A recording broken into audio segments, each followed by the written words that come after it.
Скъпи гости, скъпи приятели, здравейте и добре дошли на тържествената музикална вечер, организирана от Фондация Светлина на Балканите за деца и млади таланти.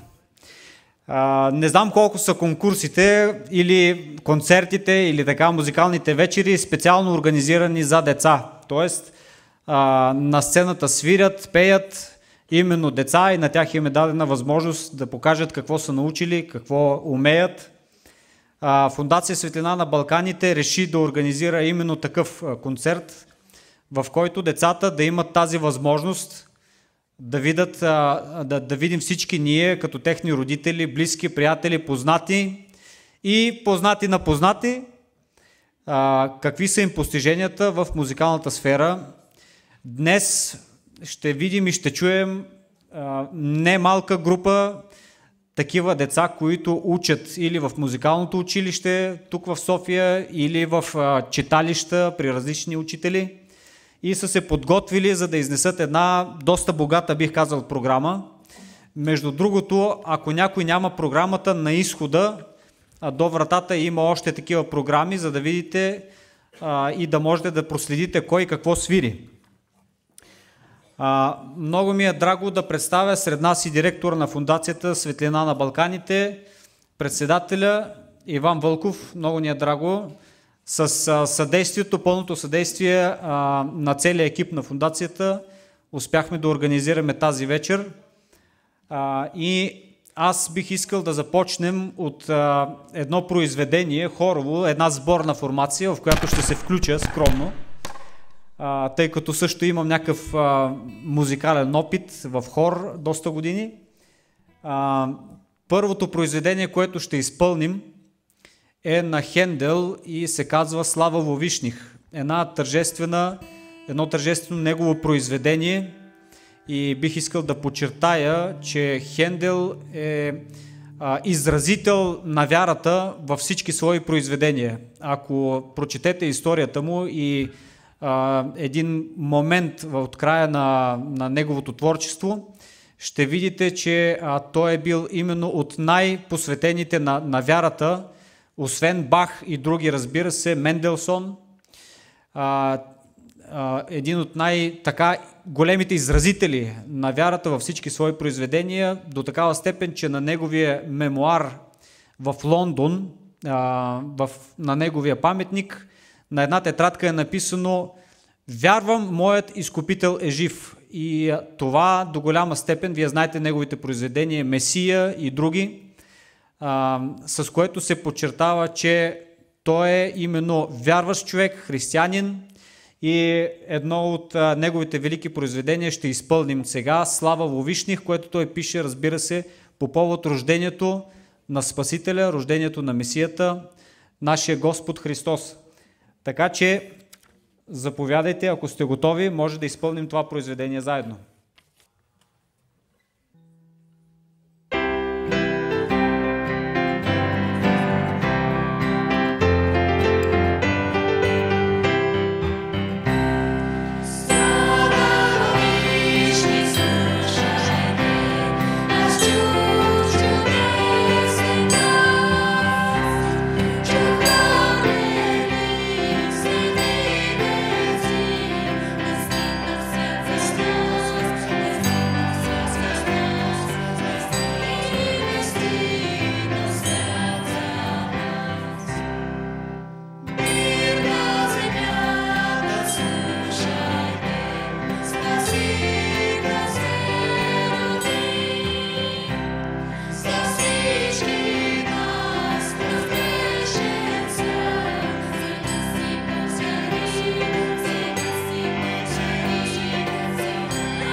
И така, скъпи приятели, за мен е удоволствие да представя първия участник в нашата програма. Един малък талант, който мисля, че ще ни очуди с способностите си. Ако Валерия Иванова е готова, нека да заповяда. Тя ще изпълни на пиано вариации от Беркович. Преди това, ако тя не се притеснява, разбира се, много, ще я попитам няколко неща. Валерия, притесняваш ли се? Не, браво. Чакай ти дам микрофона тогава. Никифоре, можеш ли?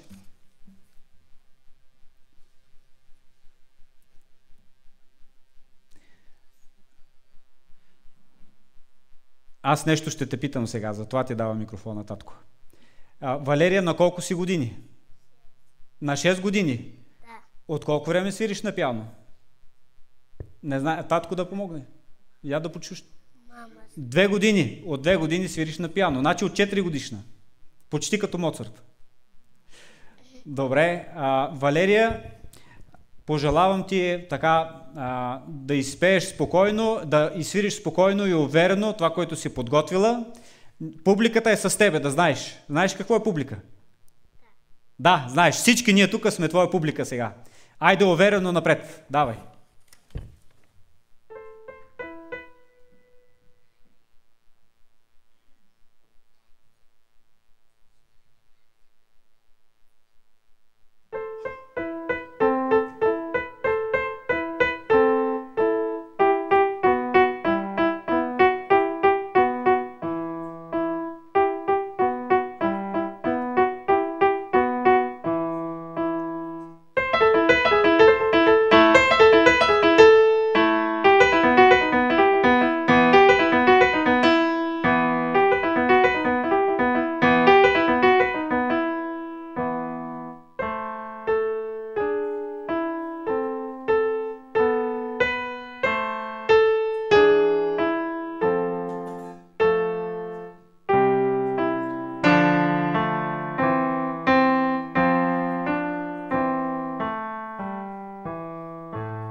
Валерия си има сестричка, която се казва Мария.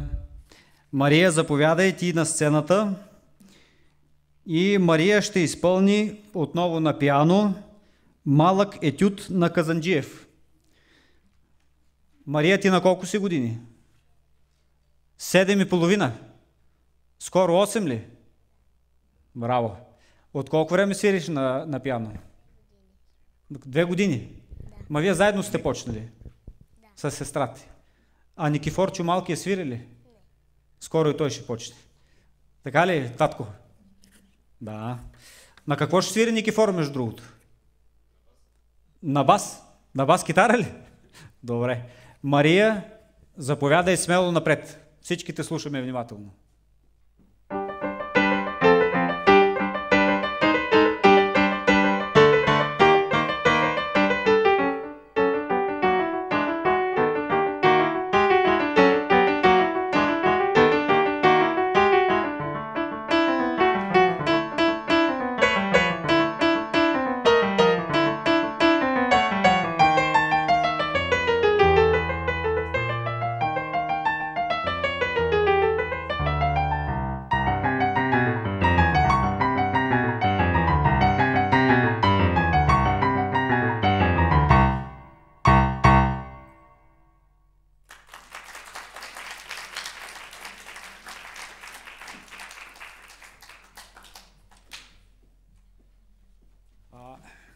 Мария и Валерия са всестранно развити и в музикално отношение.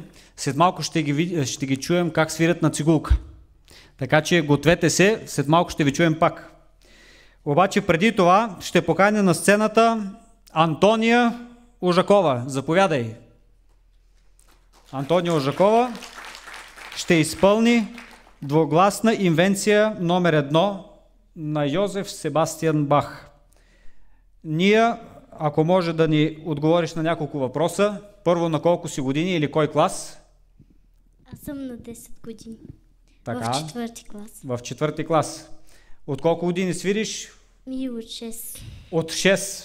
Така, очакванията сега са много високи, ама ти не се притеснявай. Всички сме с тебе и искаме така уверено, хубаво да изпълниш това, което си подготвила, защото Бах е много сериозно предизвикателство. Заповядай!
Както забелязахте, това са много скромни деца, дори не изчакват да им похлопате, веднага бягат от сцената. Може да останете, да оберете малко овации, безпокойно. Така, сега, между другото да спомена, аз се обърках не Йозеф, а Йохан Себастиан Бах. Това го знам, просто децата ми го напомниха, че явно нещо ми си мисля за други неща.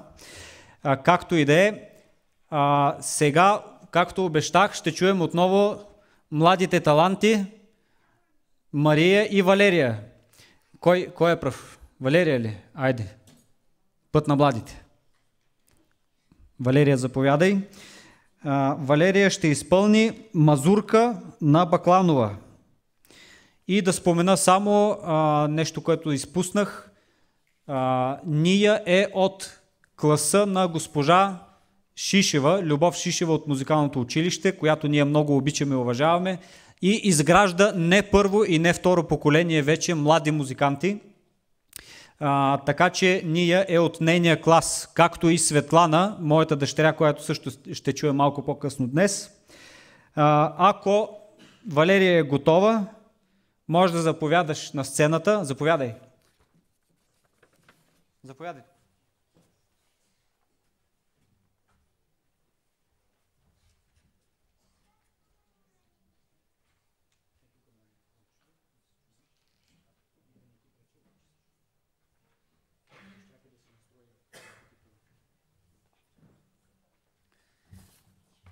Партитурата на пиано тази вечер ще изпълнява за нас Григор Яковчев, също един голям музикант, който от много години в музикалното училище изпълнява тази нелека функция да акомпанира на децата. Още от времето, когато аз учих там, в детската музикална школа, се помним с Григор и сме изградили едно така дългогодишно приятелство.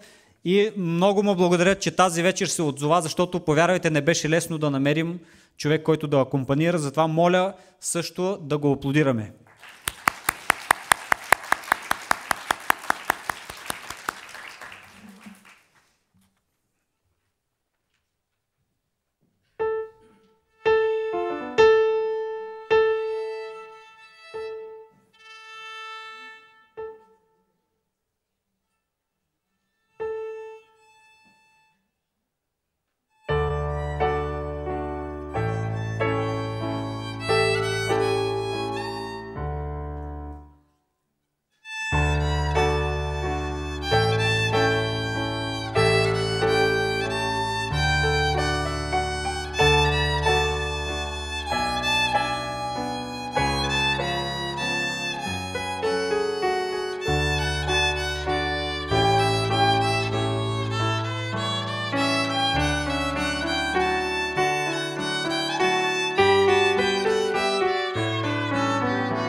Валерия, благодарим ти много. Сега ще отстъпиш цигулката на своята сестричка. Мария, заповядай. Мария ще изпълни концертино на Христосков. Трета част. Моля, аплодисменти.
Мария, благодарим ти много. Много добре се справи. Направо страхотно. Сега на сцената ще поканя Ния Георгиева. Тук ли е? Не е избягала. Добре. Заповядай, Ния. Ния ще изпълни смешното джудже на Цветанов и кокошчетата снесе яйчице на Илиев. Ния, нещо обърках ли? Добре. Айде тогава да кажеш на микрофона какво ще е. Аз ще изпълня недоразказана приказка и смешното джудже. Добре, заповядай.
Можеш ли да кажеш сега кой клас си, че отначало изпуснахме? Трети клас. Трети клас в музикалното училище. Да. Любомир Пипков. Да. Добре, а можеш ли да кажеш кой ти е учител? Еми, Да помагат мама и татко. Кажете на глас, кажете високо. Кабакчиева. Благодарим ти много ние. Заповядай и да се подготви София. София Ужакова ще изпълни на виолончело Тарантела.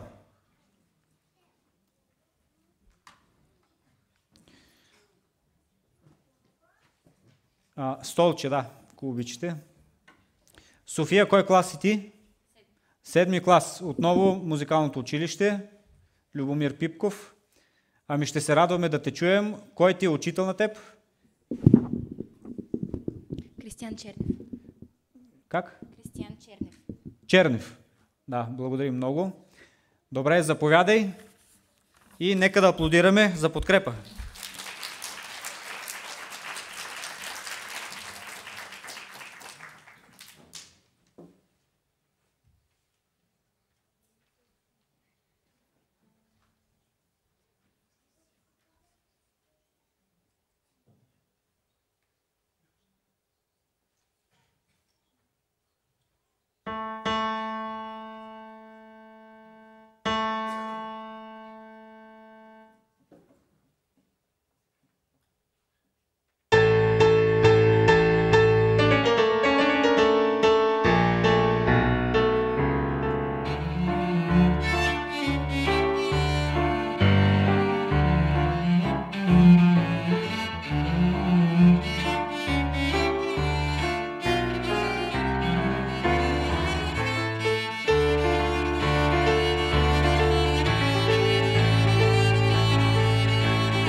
Браво, София, справи се повече от прекрасно.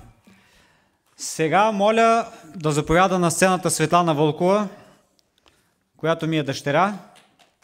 Заповядай.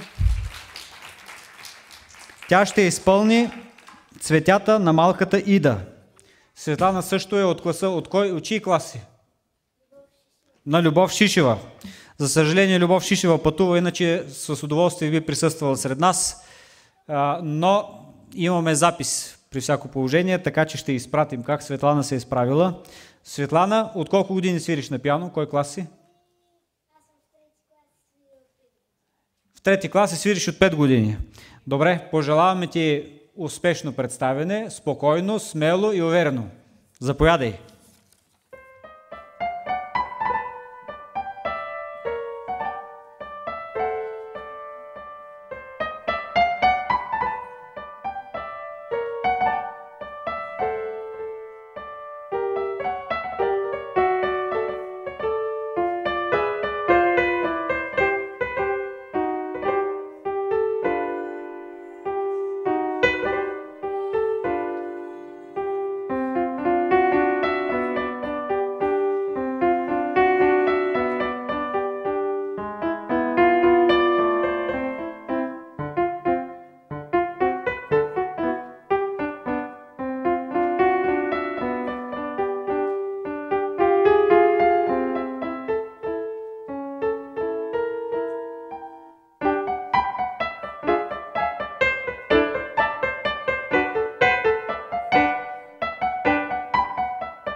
Светлана, благодарим ти много за хубавото изпълнение. Направо се предесахме в страната на малката Ида. Сега ще има едно изпълнение от сборна формация с мое скромно участие. Заповядайте. Нека заедно да изпълним песента Месия. Малко по-съвременно звучание ще чуете, но няма лошо.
Вяра Вълкова готова ли е?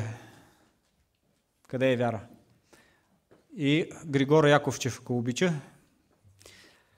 Вяра Вълкова, другата ми дъщеря, да не се чудите, защото станаха вече две, имам 4 дъщери и един син. Вяра Вълкова ще изпълни на виолончело Гавот от Госек. Вяра, можеш да кажеш от чий клас си? Кой ти е учител?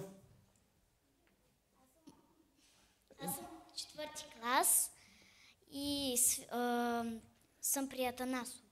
Да, Теодора Атанасова. И 4 години при кого свири? При Черпокова. При госпожа Черпокова. Така че може да я пратим поздрави, като запишем сега. Така, Госек и Гавот. Добре, заповядай.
Сега, ако сте готови, можем да чуем един квартет. Ей, овчари Витлеемски. Ще участват Давид Вълков с китара, Самуил с флейта, София с виолончело и Лариса Вълкова с цигулка. Китариста го няма. Къде е?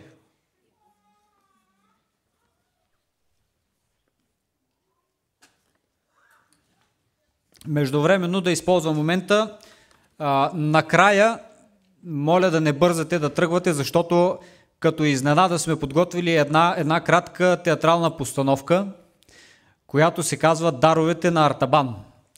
И само за да загадна колко е интересна, ще ви кажа, че всеки път, като я гледам, ми се плаче. От радост, не от тъга. Другото нещо, за всяко дете в залата ще има подарък. Затова гледайте да не изпуснете подаръка, да не си тръгнете без него. Ще има накрая там на изхода, ще се раздават подаръци за Рождество.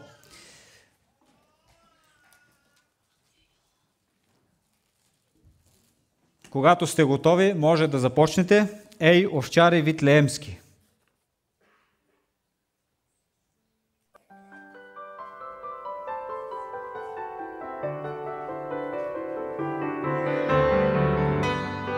Thank you.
Благодарим ви много за страхотното изпълнение. Може би се досетихте, че двете момчета са синове на Лариса.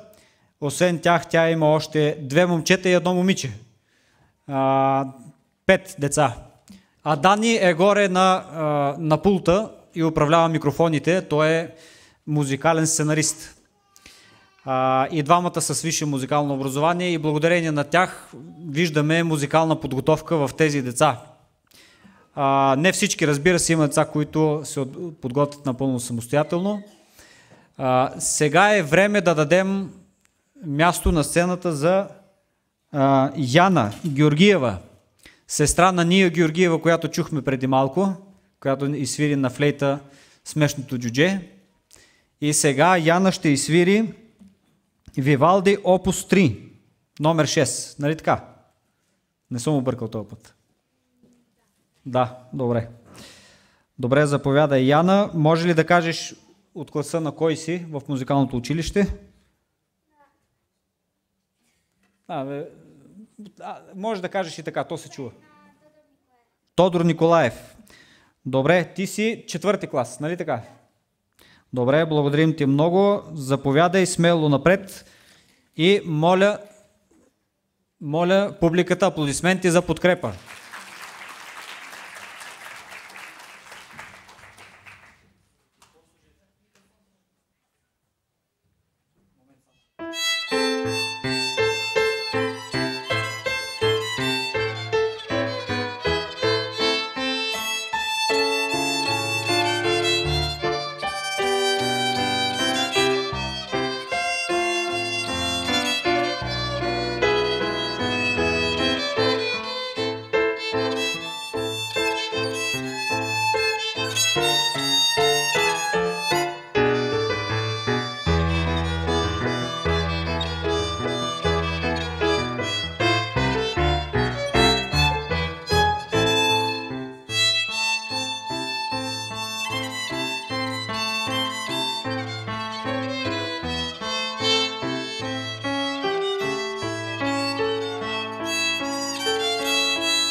Благодарим на Яна. Моля на сцената да заповяда Самуил и да се подготви Маргарита.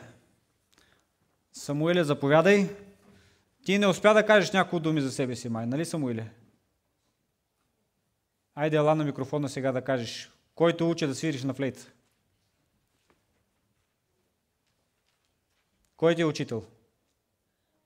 Учителят ми е Симеон Шишев. Симеон Шишев. Добре, какво ще изпълниш? Хоровод на Бакланова. Добре, Самуиле, заповядай.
И така, следващият изпълнител на нашата сцена ще бъде Маргарита Маргаритова.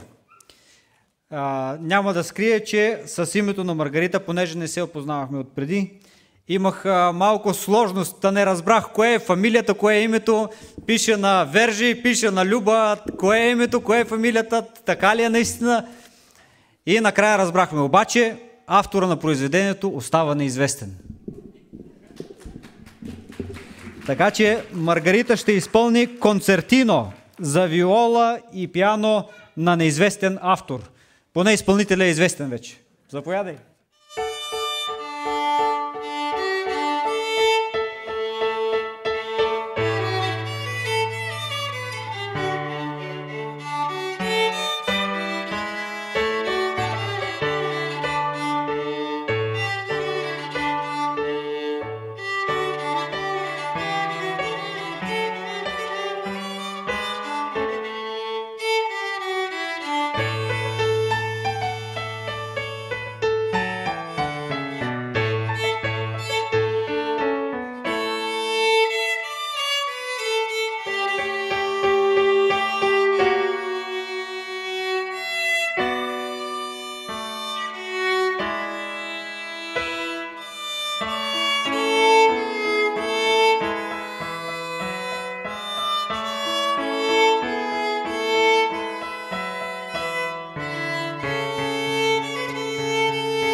Само да кажеш кой ти е учител.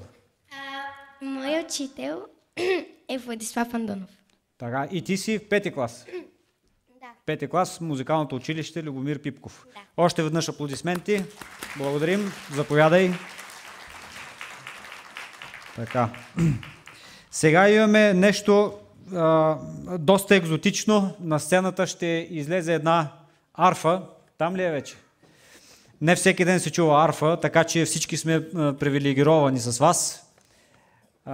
Имаме удоволствието да ви представим трио. Виржиния Гребеничарска на арфа. Между другото, Виржиния е самоука, нали така? Да. Сега ще видим как се справиш като самоука. Дарина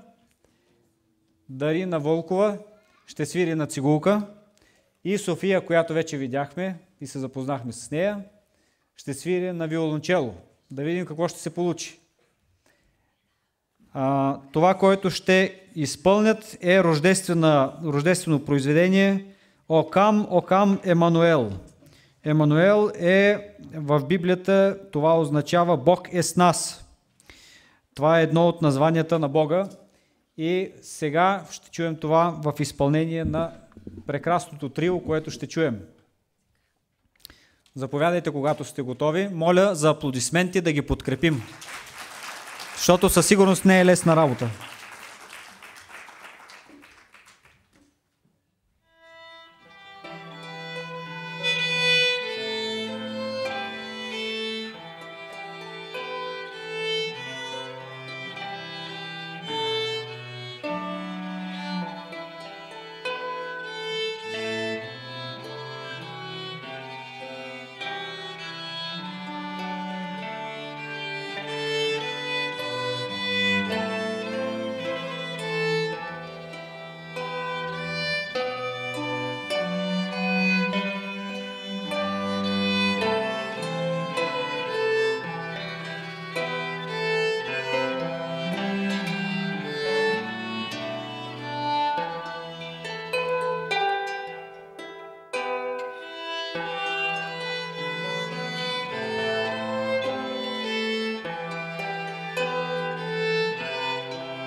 Ами освен да кажем браво, друго не знам. Много добре се справихте, страхотно. Арфата не знам колко лесно се освоява като инструмент, ама не изглежда лесно хич. И освен това Вержи свири на още няколко инструмента. На ирландска флейта, няколко вида и какво още? Китарата видяхме, така че истински талант. Още веднъж благодарим и аплодираме. И на лира свири, да, и на лира. Моля на сцената да заповяда Стефан Георгиев. Стефан Георгиев е един наистина обнадеждаващ млад талант. Като го чух как свири и си казвам, ще го каним от тук нататък винаги като правим концерти. Стефане, кажи само кой клас си, кой ти е учител? Пети клас? Яво Русев. Пожелаваме ти успешно представяне и да чуем от теб Шуберт Скерцо. Нищо не бъркам. Заповядай, Стефане.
Да, ама Стефан има и сестра, която свири не по-лошо от него, разбира се, и тя ще изпълни утешение на Лист.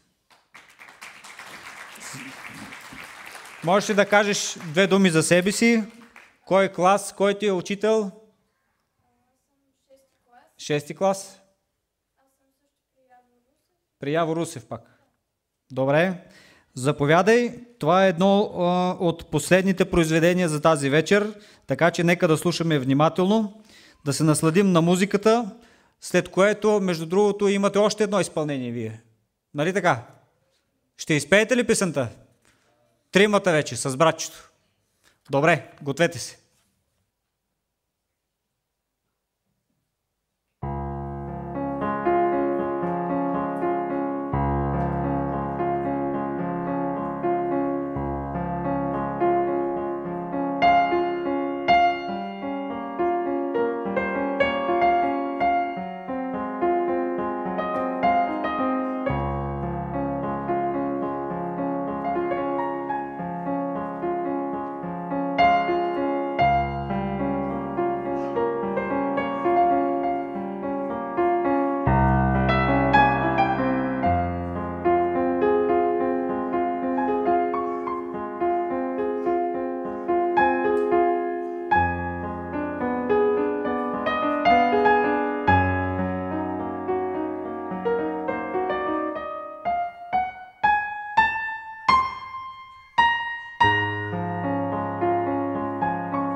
Честно ви казвам, слушайки такава музика, човек може да се принесе мислено някъде в някой дворец в Будапеща и да си представи, че пред него седи самият Лист и изпълнява тази красива музика. Чудесно е, че имаме такива деца, че имаме такива таланти сред нас. Не всяко дете, което ще хванеш днес на улицата, ще ти свири това. Така ли? Може да се съгласим, че това е много години упорит труд. Затова насърчавам всички родители, продължавайте да инвестирате най-ценното от себе си, от своето, в децата, да развивате техните таланти. Разбира се, талантите са различни. Имаме сред нас и художници, имаме сред нас и математици, и различни, най-различни таланти. Но тъй като все пак вечерта е музикална, нека да чуем още едно произведение от семейство Георгиеви. Децата, заповядайте. Те имат и братче, което свири пък на китара. Братчето, само да ми напомните името. Давид. Настя, Давид и Стефан ще изпълнят едно рождествено произведение "Мария, знаеш ли?". Музиката има страхотно въздействие върху човешката душевност, върху човешката душа. И от това, което чухме преди малко, имаше различни произведения, някои по-весели, някои по-така замислящи. Обаче понякога си задавам въпроса, а как ли са звучали ангелите, които са възвестявали в Витлеем, Давидовия град, за родения Спасител? Каква ли е била тази музика? Каква ли музика звучи на небето? Можем, разбира се, само да си представяме и понякога да се доближаваме до това, което се пее там на небето, когато чуваме едни прекрасни детски гласове, които прославят Бога. Заповядайте. Микрофони има ли за всички? И така, Мария, знаеш ли? Моля за аплодисменти.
Сега ще поканя всички участници на сцената, за да изпълним заедно "Тиха нощ, свята нощ". много набързо успяхме да сформираме един прекрасен хор. Прекрасен детски хор. Всички имат прекрасни гласове и направо се очудих как от един път хорът придоби такова звучание. Деца, искам да пеете силно, с чувство, защото за тази песен стои една много силна история. Ако не сте запознати, става въпрос за един немски автор, който преживява голяма трагедия в живота си, губи дете, за съжаление. И жена му изпада буквално в транс след това, ни приема, ни предава и така се намира в много продължителен период. Тогава Грубер разбира, че не може с обикновени средства да я върне към живота и решава просто да седне и да започне да пише една нова мелодия. И в нощта, когато той сяда и започва да свири, нотите на тази песен "Тиха нощ, свята нощ", жена му се връща към живота. И след като излиза от своето състояние, хвърля се на врата му и дълго плаче. Нещо, на което тя не е била дори способна много дълго време. Затова музиката действително има и целителна сила. Нека да се вслушаме в тези прекрасни думи на песента, която обикаля всяка година целия свят. И да се насладим и в сърцата си също да си кажем: Спасител се роди и слава на Бога!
Може би е време да сформираме един хор. Деца, моля да останете на сцената. Всички, които са взели участие в днешната музикална вечер, ще получите от председателя на фундацията една грамота. За всеки го по една грамота. Заповядай да раздадеш на децата грамоти за вашето участие днес, за вашата подготовка, за прекрасните ви таланти, които обаче трябва да помните, че те трябва да се развиват. Таланта трябва да се развива. Не може просто да имаш талант и всичко да се нареди от само себе си. Нали така? Вие много добре знаете, че трябва труд и не се отказвайте никога. Съгласни ли сте? Да. Добре, заповядайте по една награда, грамота. Ти ще ми помогнеш, аз давам на тебе, ще давам, а ти ще раздаваш, защото... Заповядай, ето думата тогава. Защото на председателя даваме думата, аз ще раздавам. Заповядай. Благодаря много. Скъпи гости, скъпи приятели, безкрайно съм благодарен и повече от щастлив. Има една още такава прекрасна християнска думичка, която почти отнесена към архаичните. Това е състояние на блаженство. Блаженството е на много повече, отколкото е щастието. Аз като баща също на 5 деца, радвам се, че имам 2 сина, които имат по 5 вече деца. И се радвам, че Господ ни е благословил, така че ние да можем днес да направим един прекрасен старт. Много все още скромен, но мисля, че има едно добро начало. Като баща на музиканти, които всички са музиканти, тези 5 деца, които сега вече те пък имат свои деца, които са също музиканти, съм присъствал на продукция, много известна за преподавателите, които винаги в определено време правят продукция. Мисля, че съгласят някои от преподавателите, че дори музикалното училище би позавидало леко за тази продукция, която се получи тук. Така ли е? Мисля, че имам един добър старт и се надявам, че по-нататък в перспективата самият директор на музикалното училище ще присъства, може ще бъде водеща и преподавателите също, така че залата ще позволява да можем да направим мероприятието, бих казал, по-обширно, по-обиемно и това беше само така, бих казал, доста плахо едно начало, не знаем ще стане, няма да стане, ще се получи или няма да се получи, но ето, че стана. Си позволявам като вече дядо, като баща, да благодаря първо родителите за това, че вие позволихте да се родят вашите деца.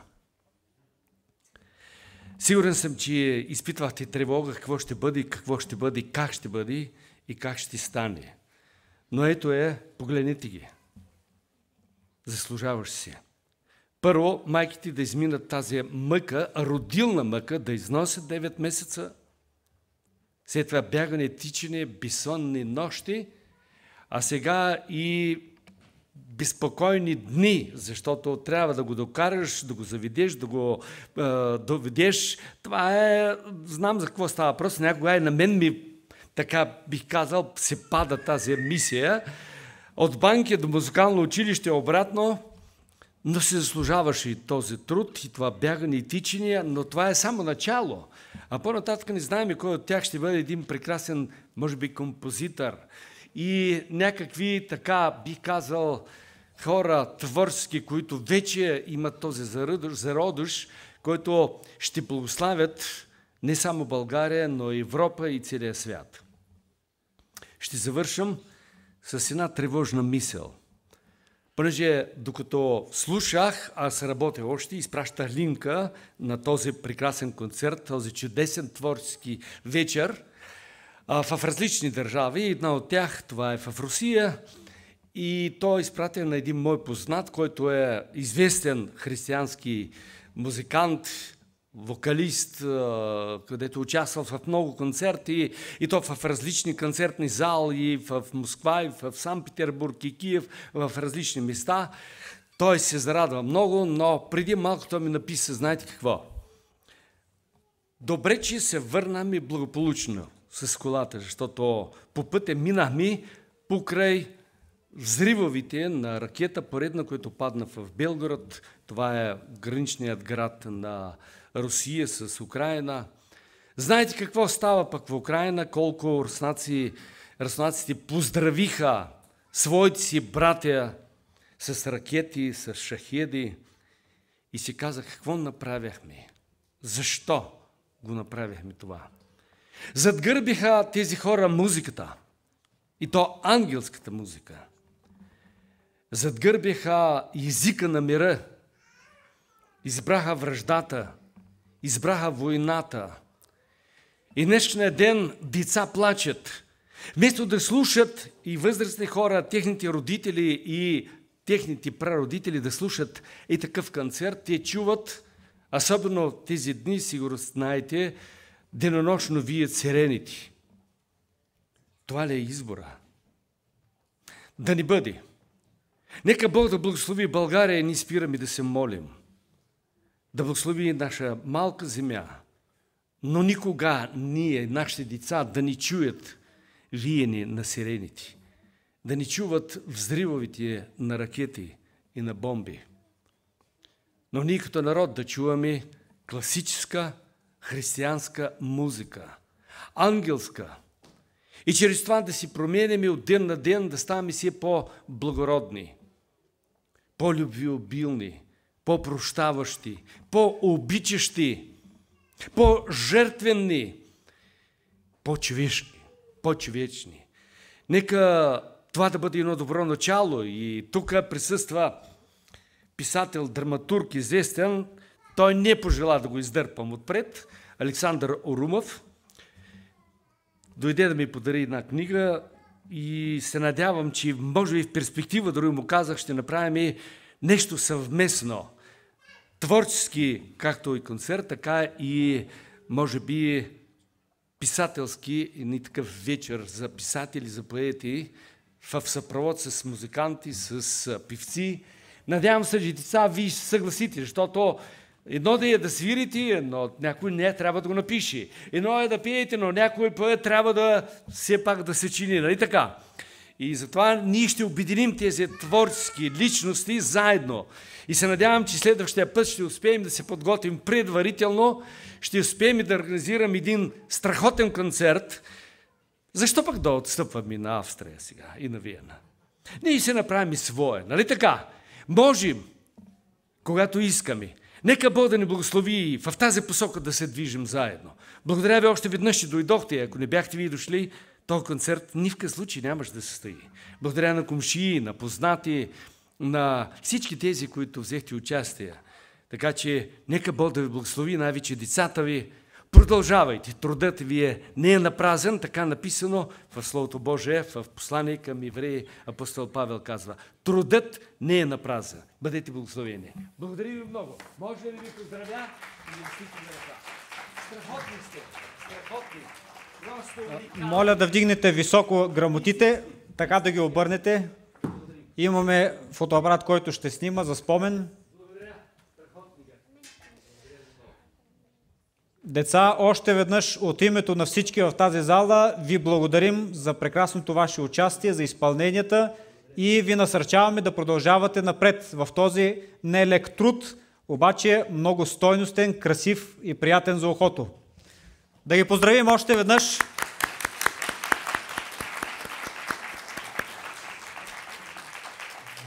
Благодаря ви, може да слизате от сцената. Сега накрая една кратка театрална постановка, тя е буквално за 10-15 минути, който има това време да отдели, моля останете. Наистина е интересна, рождествена и ще ви повдигне настроението допълнително, убеден съм. Моля актьорите, които ще участват, да заповядат тук отпреде, който трябва да организира по сценката някакво преместване нещо.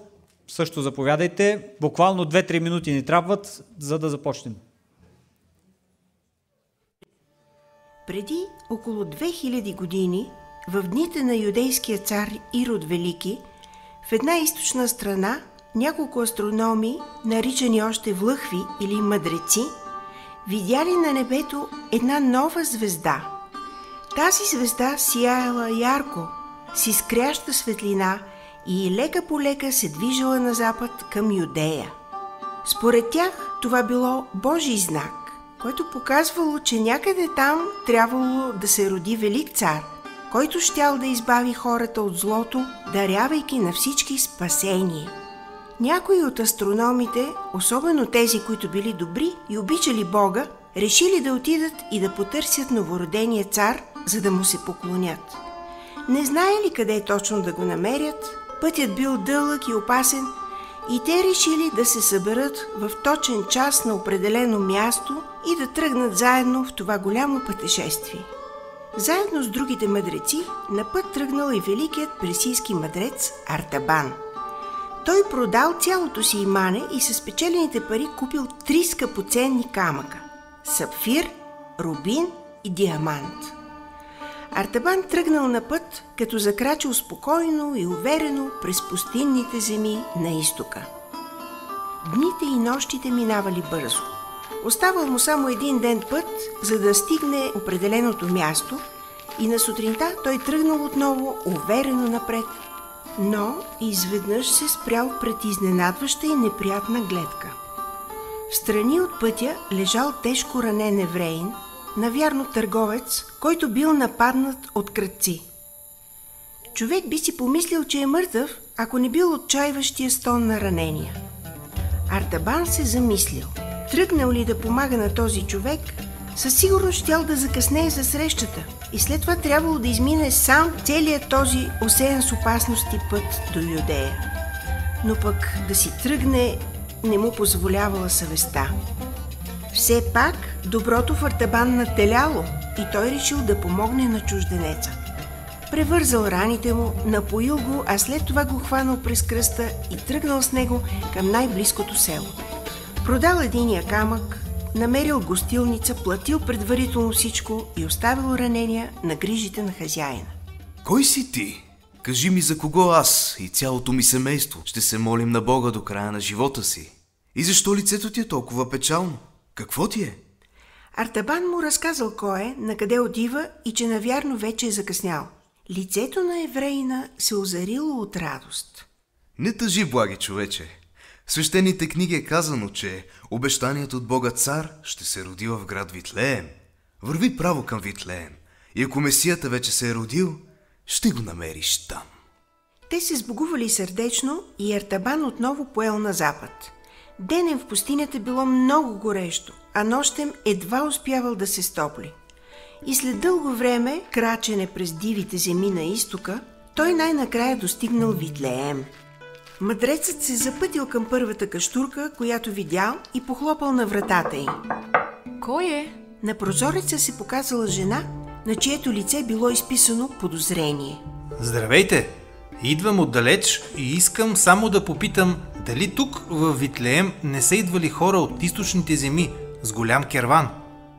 Да, имаше такъв керван. Цялото градче говореше за него. Разправят, че в обора недалеч от тук се настанили някои си Мария и Йосиф от Назарет. Нямало място за тях в страноприемниците и там се родило необикновено момче, бъдещия цар на Юдея. Да, знам. Аз именно за това извървях целият този път до тук. Исках да видя детето и силно се надявам, че не съм закъснял. Лицето на жената се намръщило. За съжаление сте закъснял. Малко след като се родило детето, Мария и Йосиф тръгнали към Египет. Цар Ирод побеснял, когато разбрал, че в нашето градче се е родил цар. Той иска да е единственият. Сега този луд човек е заповядал на войниците си да избият всички малки деца във Витлеем, за да може заедно с всички да умре и детето на Мария. О не, но това са те! От съседната улица се чули диви викове, дрънчене на оръжия, женски плач. С изкривени от ужас лица няколко майки викали: „Спасявайте се! Идват! Войниците на Ирод избиват децата ни!“ Лицето на младата жена побледняло, в очите й се изписал ужас. Стотникът на войниците приближил къщата и строго попитал: „Има ли в тази къща деца?“ Жената кимнала отрицателно, но от някъде се дочул плача на малко бебе. Стотникът погледнал жената в недоумение. Моля ви, пощадете го! Това е единственият ми син! Аха, значи все пак имате дете. Къде е? Не, моля ви! Къде е? Артабан наблюдавал тази грозна сцена отстрани и не знаел какво трябва да предприеме, но знаел със сигурност, че не може да остави детето в ръцете на стотника. Той бръкнал в кесията си и бързо извадил един от скъпоценните камъни, които му били останали. Ето, вземи! Пощади жената и сина й! Вземи!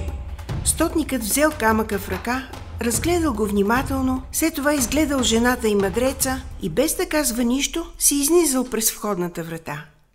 Благодаря ти, че ни спаси. Нямам думи да изразя цялата си благодарност към теб. Нека Бог ти въздаде стократно за това, което направи, добри човече, и нека ти даде всичко това, което желае сърцето ти.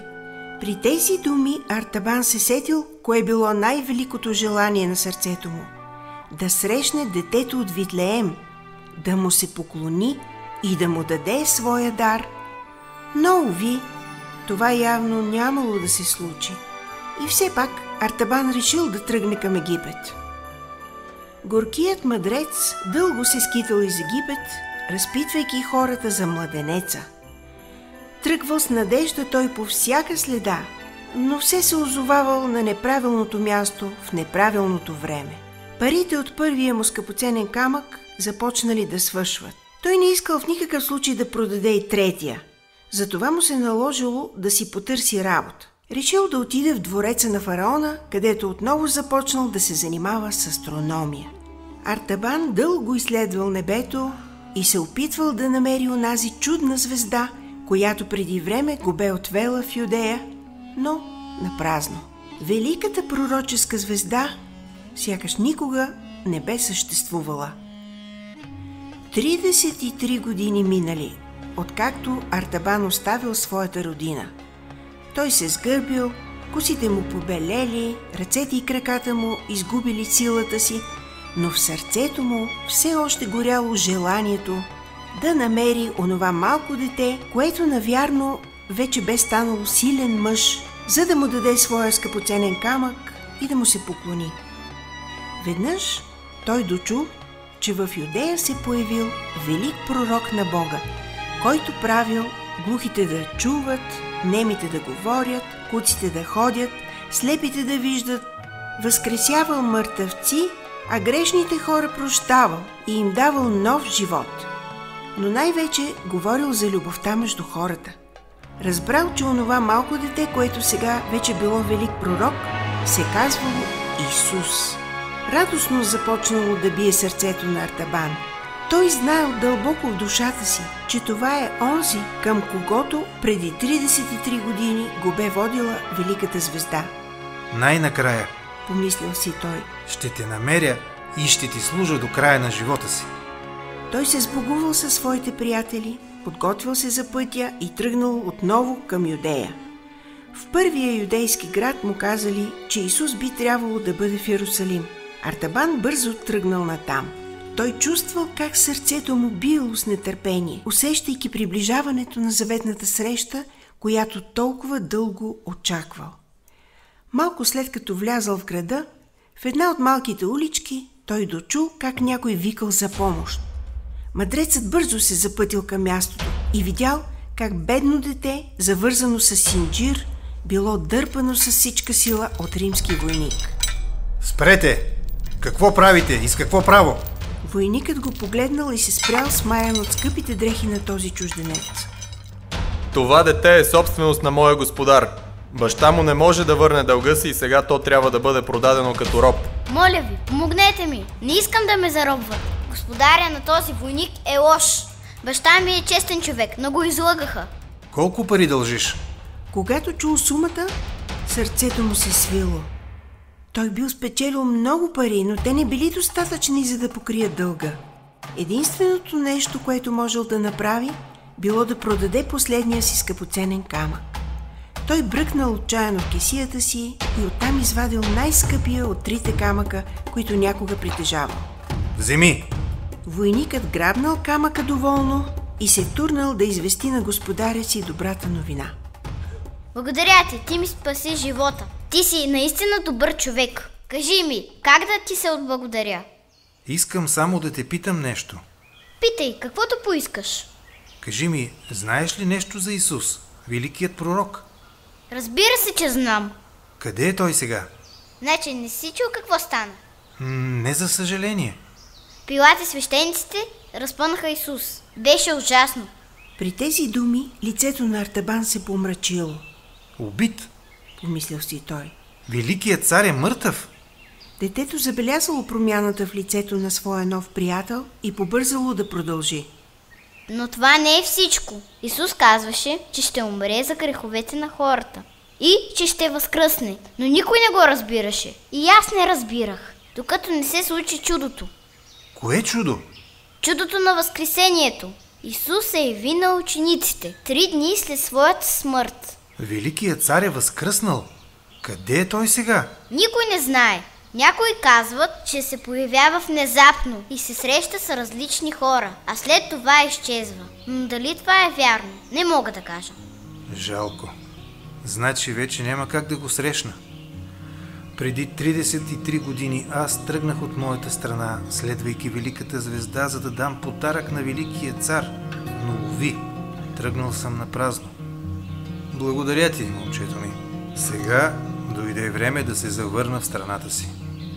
Те се сбогували приятелски и Артабан по пътя решил за последен път да мине през обора, където преди 33 години се родил Исус. Когато стигнал града, оборът, който бил недалеч от него, също както преди, бил пълен с животни и слама. Миризмата била обичайна, селска, но въпреки това Артабан се чувствал почти щастлив, бидейки там. Единственото, което не му достигало за пълно щастие, били Йосиф, Мария и младенецът Исус. Той стоял и размишлявал над всичко, което бе чул от детето и не усетил как в обора влиза човек. Човекът поздравил и му казал, че е дошъл, за да нахрани животните. Артабан също посочил причината за своето идване в обора. Най-малкото било странно да седи тук посред бял ден. Да, Исус наистина се е родил тук, но ти не трябва да се отчаиваш. Аз съм сигурен, че за него това, което си направил на всички тези хора, би било много по-скъпоценно от скъпоценните ти камъни. Защото, Артабан, това добро, което правиш на другите, го правиш на Исус. А за Исус няма по-добър подарък от любовта. Наистина, замислял се мъдрецът. За Исус със сигурност няма по-добър подарък от любовта. Трябваше да се сетя по-рано. Вълна от радост минала през сърцето на стария сивокост човек и радвайки се на тези топли думи, той не усетил как непознатият излязъл от обора. Ей, чакай! Опомнял се мъдрецът и тръгнал след него. А ти как се казваш? Артабан се озърнал, но в полето между обора и града нямало никого. Изведнъж старецът се сепнал. Чакай, а този непознат човек откъде знаеше името ми? Аз не му го бях казвал. Изведнъж, незнайно откъде, той чул удивителен глас. И запомни, Артабан, това добро, което правиш на хората, го правиш на мен.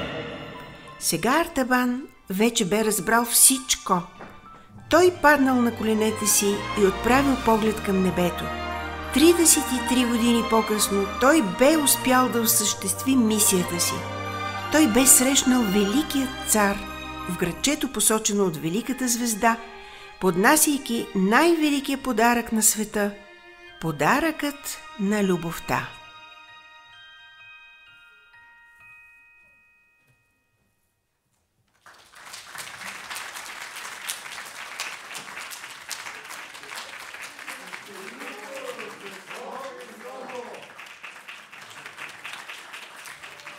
Нали казах, че имаме и други таланти сред нас, не само музикални.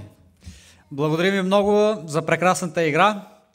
Скъпи приятели, с това завършва нашата рождествено-новогодишна, музикална, културна, театрална и каква ли не вечер, но каквато идея, надявам се да е била хубава за вас, да ви е харесало. Още веднъж напомням, че за всяко дете ще има подарък. Моля ви, веднага след изхода в дясно са подаръците, никой да не си тръгва без подарък. Пожелавам на всички ви благодатна 2024 година, да се виждаме отново здрави, усмихнати и щастливи. И на децата продължавайте напред, за да ви каним отново.